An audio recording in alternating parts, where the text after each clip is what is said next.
Salut tout le monde, c'est Sylvain, comment allez-vous? J'espère que votre semaine s'est bien passée et je vous remercie de me retrouver pour le tirage des énergies du week-end du 6 et 7 avril 2024. Premier week-end de ce beau mois d'avril que je vous souhaite rempli de belles énergies et surtout de beau temps.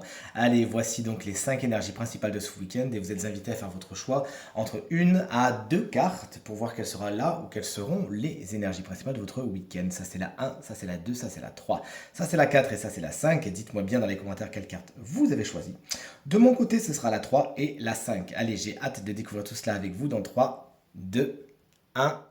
Et voici les cartes à présent retournées. On est de toute évidence sur un week-end avec des énergies un petit peu contrariées. Mais regardez, on va faire contre mauvaise fortune bon cœur et prendre plein de conseils.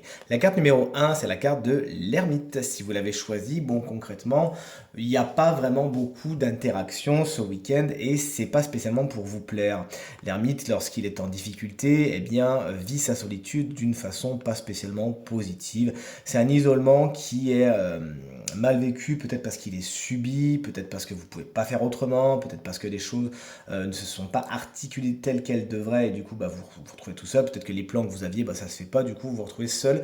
Bon, profitez-en quand même pour prendre soin de vous, pour, la fête elle est déjà en vous si vous regardez bien, et pour faire peut-être une belle introspection, voir ce que vous voulez faire, voir ce que vous voulez plus faire. Et lorsque vous sortirez de votre solitude, vous verrez que toute cette lumière qui était en vous pourra justement illuminer votre quotidien et vous y verrez plus clair.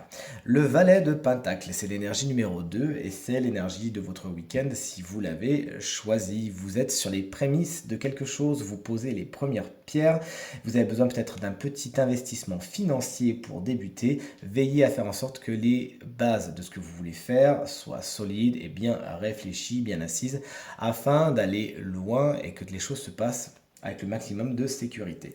Ce valet de Pentacle pourrait être aussi une jeune personne autour de vous, une personne plus jeune que vous, souvent en signe de terre, à savoir Taureau, Vierge ou Capricorne, qui jalonnera votre week-end et aura peut-être besoin de vos conseils, de votre expérience et de vos compétences. La reine de Pentacle est à l'envers, c'est l'énergie numéro 3. Au niveau du matériel et du financier, ça peut un peu coincer. Peut-être que vous prenez peur, peut-être que vous avez des craintes à ce niveau-là, peut-être que euh, un événement se produit sur votre chemin qui vous fait douter, vous dire mais comment je vais faire? Pas de panique, toutes les éléments du puzzle vont se mettre en place petit à petit, ne prenez pas peur, sinon c'est ce que vous allez attirer. Plus généralement, cette carte vous invite à vous détendre au niveau de l'énergie, du matériel et du financier, afin de ne pas justement attirer l'énergie du manque. Ça peut être la reine de Pentacle, un personnage de votre week-end, souvent signe de terre, Taureau, Vierge ou Capricorne, qui sous couvert de faire du bien, de vouloir votre bien, de vouloir vous materner ou vous conseiller, pourrait se montrer un petit peu pressurisant ou étouffant. Sachez juste dire avec beaucoup de bienveillance à cette personne ce qu'il en est et tout se passera pour le mieux. Le 10 de bâton, il est à l'envers. Si vous l'avez choisi, vous avez beaucoup pris sur votre dos et là pour le coup la corde elle craque un petit peu. Vous avez trop pris, vous n'avez pas voulu déléguer, vous avez voulu tout faire tout seul. Bon, c'était pas spécialement la bonne solution. Du coup, la chandelle a brûlé parler de vous, vous devez changer votre fusil d'épaule un petit peu. Comment faire? Soit en disant, bon bah ça je voulais le faire, je le ferai plus tard. Ça je voulais le faire, bah je le ferai pas. Ou alors ça et ça, je vais peut-être le déléguer. Vous n'êtes pas seul, n'en prenez pas plus que ce que vous ne pouvez prendre sur votre dos ce week-end et tout se passera pour le mieux. Et enfin, l'énergie numéro 5, c'est celle de l'impératrice, elle est inversée.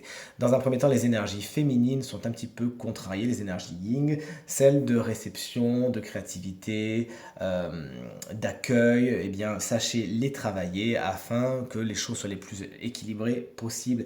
Ça peut être également une femme de votre week-end qui pose problème. Peut-être que cette femme est pressurisante, parce que cette femme n'est pas en accord avec vous et fait blocage. Et plus généralement, cette carte va nous parler d'écrits, de lettres, de messages qui sont un petit peu contrariants et qui ne vont pas spécialement dans le sens que vous aimeriez. Pas de souci, vous arriverez à trouver un plan B, j'en suis sûr.